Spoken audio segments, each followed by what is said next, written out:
Dan saudara, bagaimana kans timnas di babak keempat kualifikasi Piala Dunia nanti pada bulan Oktober 2025 kita coba ulas bersama analis sepak bola Gita Suwondo. Selamat malam, Bung Gita. Malam, Radi. Sehat, Bung Gita? Sehat, alhamdulillah. Berat nih kayaknya, tapi kita harus optimis lah ya. Ya. Nah, tapi sebelum kita ngobrol-ngobrol, saya akan paparkan dulu, kita akan lihat dulu ada beberapa informasi yang akan saya sampaikan lewat grafis di sini. Ini adalah timnas Indonesia yang saat ini mayoritas ya bermain di abroad ya. Ya. Ada Jordi Amat dan kawan-kawan. Nah, ini kalau kita lihat calon lawan timnas di babak keempat ini di kualifikasi Piala Dunia ini kan ada Arab Saudi. Tapi kita lihat track recordnya. Arab Saudi ini pernah bermain melawan timnas berapa kali ya? 16 kali. 16 kali. 11 kali menang, Indonesia hanya 1 kali menang dan draw 4 kali. Nah, selanjutnya kita lihat juga informasi selanjutnya di babak selanjutnya atau di informasi selanjutnya Arab Saudi saat ini berada di peringkat 59 dunia. Betul. Itu tentu saja masih di bawah Irak ya. Nanti kita akan bahas juga Irak. Nah, kalau melihat putaran ketiga kualifikasi Piala Dunia kemarin, Arab Saudi mencetak 7 gol dan kemasukan 8 gol. Produktivitas kita sedikit lebih baik walaupun jumlah kebobolan kita lebih banyak. Yep. Kita bahas nih kalau gitu. Dengan track record seperti ini, 11 kali menang, Indonesia baru 1 kali menang dan draw-nya tadi ada 4 kali. Gimana kan di babak keempat? Saya sih lebih melihat ke head to head terakhir kita ya. 2 kali pertandingan terakhir kan sebenarnya kita tidak kalah lawan Arab Saudi. Ya. 1 kali imbang pada saat kita main di Riyadh tahun lalu dan kita menang juga tahun lalu di bulan November pada saat main di GBK. Itu satu-satunya kemenangan kita lawan Arab Saudi. Ya. Sejarah tercipta saat itu. Tapi yang menjadi persoalan adalah rekor away kita kan tidak terlalu bagus. Kita main 5 kali di putaran ketiga, kita 2 kali draw, 3 kali kalah, tapi salah satu drawnya lawan Arab Saudi. Kalau kita bicara 5 pertandingan itu kan 10 babak kita mainkan. Betul. Permainan terbaik kita hanya 1 babak pada saat away itu ya. Pada saat kita meladeni Arab Saudi dengan kita menyerang di babak pertama. Di mana kita mencetak 1 gol unggul, kemudian disamakan di babak kedua. Jadi artinya kita punya peluang sebenarnya. Cuman pada saat pertandingan di bulan September 2024 itu kan pelatih kita bukan pelatih yang sekarang. Ya. Nah, itu pasti akan ada perbedaan strategi atau perbedaan penanganan. Saya tidak mengecilkan arti pelatih yang sekarang, tapi dalam 4 pertandingan yang sudah kita lalui bersama dengan pelatih terbaru sekarang itu, saya sih menganggap bahwa dia tidak punya plan B, C, D, E, F, G, dan seterusnya pada saat plan A-nya nggak jalan. Oke. Kita menang 2 kali lawan Bahrain, lawan Cina karena plan A kita jalan. Oke. Kita bertahan, kita menang. Oke. Lawan Australia di pertandingan pertama dia, plan A-nya adalah attacking. Pada saat lawan meng-counter, kita nggak punya plan B. Plan B-nya. Lawan Jepang lebih berantakan lagi. Kita bertahan, tapi berantakan tanpa kita bisa keluar sama sekali. Ini persoalannya pada saat kita nanti harus menghadapi Arab Saudi dan juga Irak nanti. Gitu. Tadi juga saya sempat mendengar ya, kita juga sempat menyimak pernyataan dari Patrick Kluivert. Dia juga tidak menganggap Arab Saudi ini tim yang lemah atau tim yang mudah dikalahkan. Betul. Dia bicara bahkan ini grup yang sangat berat. Yang harus dilalui oleh timnas Indonesia. Nah, kalau lihat kita pemain kunci di Arab Saudi dengan peringkat FIFA 59, ada Salem Al-Dawsari, lalu Saleh Al-Sehri. Ini performanya cukup bagus lah ya. Di putaran ketiga ada Arab Saudi ini ada 7 gol tadi dan kemasukan 8 gol. Dengan pemain kunci 2 orang ini dan dengan skuad yang kita miliki sekarang, ditambah kita di depan kehilangan Ole Romani, bagaimana nih? Sebenarnya kehilangan Ole Romani itu yang paling mungkin akan membuat kita tapi percaya bahwa tim kita akan optimis. Patrick Kluivert sudah membuktikan, sudah membicarakan bahwa dia optimis. Kemudian dia bilang dia punya plan B. Masih harus dilihat plan B-nya ini apa dengan tidak adanya Ole Romani. Dan kita belum boleh tahu plan B-nya apa. Boleh tahu. Mungkin dengan memasukkan naturalisasi baru kan biasanya seperti itu. Karena dia berpikir bahwa tidak akan ada, dia kan pernah bilang bahwa tidak akan ada pemain baru yang dimainkan nantinya. Mungkin Mauro Zilstra yang akan dimainkan. Tapi yang harus dilihat adalah Al-Shehri. Al-Shehri ini pada saat uji coba di bulan Juni lalu setelah mereka tersingkir dari Australia di Gold Cup, dia mencetak 2 gol.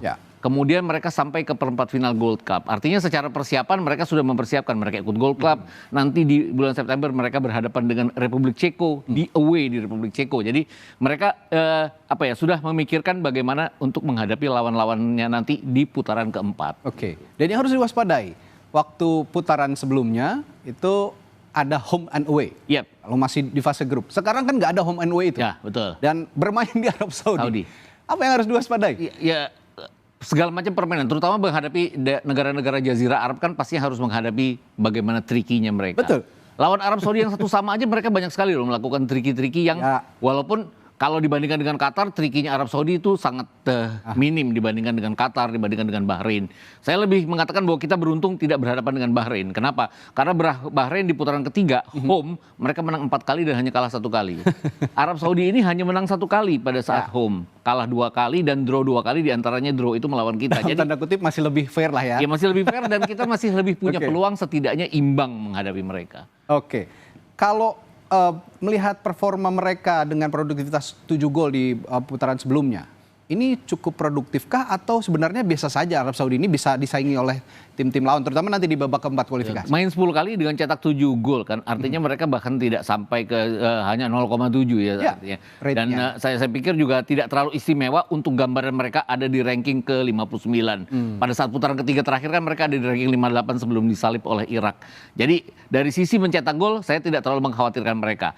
Dari sisi kemasukan gol mereka hanya 8. Nah, yang menjadi persoalan adalah kita kan banyak sekali ya kemasukan, terutama pada saat kita away. Terakhir kita kalah away itu 1-5, kemudian kalah 0-8, kita kalah 1-2 juga dari Cina, tim yang ada di urutan juru kunci grup. Jadi yang harus kita waspadai adalah lini belakang kita pada saat kita mau melakukan strategi. Oke, tadi sudah Arab Saudi, kita sekarang lihat Irak. Peringkat FIFA-nya ini tidak terpaut jauh dengan Arab Saudi. Di putaran ketiga kemarin, Irak mencetak 9 gol ya dari beberapa laga dan kemasukan 9 gol. Sebenarnya ya tidak jauh-jauh beda dengan Arab Saudi, tapi secara peringkat FIFA mereka 1 tingkat di atas. Kalau kita mewaspadai Arab Saudi, jangan lupa juga Irak lebih punya reputasi baik sepertinya. Apa yang harus diwaspadai dari Irak ini, Bung Gita? Yang harus diwaspadai adalah kita kalah 3 kali dalam di fase kedua, 1 tahun terakhir ini ya.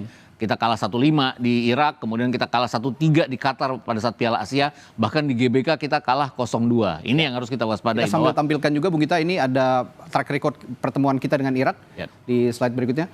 Silakan dilanjutkan. Ya, ini kekalahan kita tiga kali ini, walaupun sekarang kan tim kita sudah berubah dibandingkan dengan kekalahan terakhir kita melawan Irak 0-2 di GBK itu.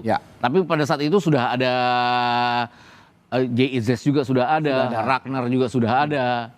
Artinya sudah banyak pemain-pemain kita yang sekarang bermain sebagai pemain naturalisasi. Jadi tetap kita harus waspada karena kita belum pernah mencatat kemenangan sekalipun atas Irak, hanya 1 kali imbang. Kalau kita tadi saya bilang kan kita imbang 1-1, mungkin kita imbang lawan Arab Saudi. Nah, kita tidak boleh kalah juga dari Irak karena kalau kalah peluang kita akan sangat sulit. Kenapa? Karena di pertandingan terakhir yang ketemu adalah Irak dan Arab Saudi. Ini ada juga kami hadirkan beberapa pemain kunci dari Irak. Ada Aiman Hussein dan Ibrahim Bayesh. Apa yang Anda lihat dari 2 pemain ini? Ini terutama Aiman Hussein ya. Dia membuktikan bahwa dia salah satu goal getter terbaik yang dimiliki oleh Irak sekarang. Banyak golnya juga ke gawang tim kita. Kemudian juga membawa mereka progres banyak di Piala Asia. Ini agak penurunan di mana mereka hanya ada di urutan ketiga di kualifikasi putaran ketiga. Mereka kalah peringkat dari Jordan walaupun mereka mengalahkan Jordan di away. Nah ini bahayanya adalah kita tidak pernah menang away. Irak ini 2 kali menang away, 1 kali imbang away dan hanya 2 kali kalah. Jadi ini tim terbaik away di putaran ketiga yang masuk ke putaran keempat. Ini yang harus kita waspadai. Kemudian masih ada Ali Jassim juga ya, pemain junior kita yang menyingkirkan kita di Piala Asia Under-23. Nah, kalau tadi Arab Saudi perlu kita waspadai, ini sebenarnya lebih harus diwaspadai karena melihat produktivitas mereka, melihat pemain-pemain kunci mereka yang selalu merepotkan lini belakang timnas Indonesia di babak sebelumnya. Nah, kalau kita melihat Irak dan Arab Saudi ini kan pernah kita hadapi di babak sebelumnya, ya, di fase-fase sebelumnya. Dan yang perlu diingat saat itu belum ada Patrick Kluivert, masih ada Sintayong. Dengan perubahan kepelatihan, sebenarnya tadi sudah Anda singgung juga beberapa hal yang bisa menjadi diferensiasi antara kepelatihan Sintayong dan Patrick Kluivert. Kalau melihat perbedaan pola permainan, perbedaan kultur permainan yang selama ini kita tahu dari Sintayong dan juga Patrick Kluivert, dengan melihat 2 calon lawan kita di babak keempat, Saya sih harus menganggap bahwa Sintayong lebih punya plan B, C, D, E. Contohnya melawan Australia, di mana kita bermain imbang 0-0. 10 menit pertama kita nyerang abis loh. Tapi begitu kita diserang oleh Australia, dia langsung memutuskan mundur. Walaupun itu dikritik oleh banyak orang. Kok takut menghadapi Australia? Tapi ini bukan soal takut atau tidak takut. Ini soal menggapai 1 poin. Dan dia berhasil di situ. Patrick Kluivert belum berhasil pada saat plan itu nggak jalan. Melawan Bahrain itu tadi yang saya bilang. Kita jalan karena Bahrain tidak punya kemampuan untuk menekan pertahanan kita. Jadi kita anteng-anteng aja bertahan, kita bermain seperti solid. Melawan Cina jauh lebih luar biasa ya. Egy kerjasama dengan Ole waktu itu sangat luar biasa sekali. Sehingga kita bisa mencetak 1 gol, itu pun lewat penalti. Tapi penalti ataupun tidak penalti itu gol. Nah, yang harus diperbaiki dari Patrick Kluivert juga Alex Pastur juga Deden Lansat adalah bagaimana kalau kita terdesak tidak punya plan A nggak jalan, kita harus plan B. Karena ini wajib setidaknya 1 kali menang dan 1 kali imbang untuk lolos. Nggak bisa cuma hanya 2 kali imbang aja. Gitu. Nah, yang terakhir kalau bicara soal plan tadi. Ya kalau Anda mengkomparasi antara Sintayong dan Patrick Kluivert. Sintayong punya plan B, plan C. Kalau Patrick Kluivert sepertinya belum tampak. Belum kelihatan ya. Belum kelihatan.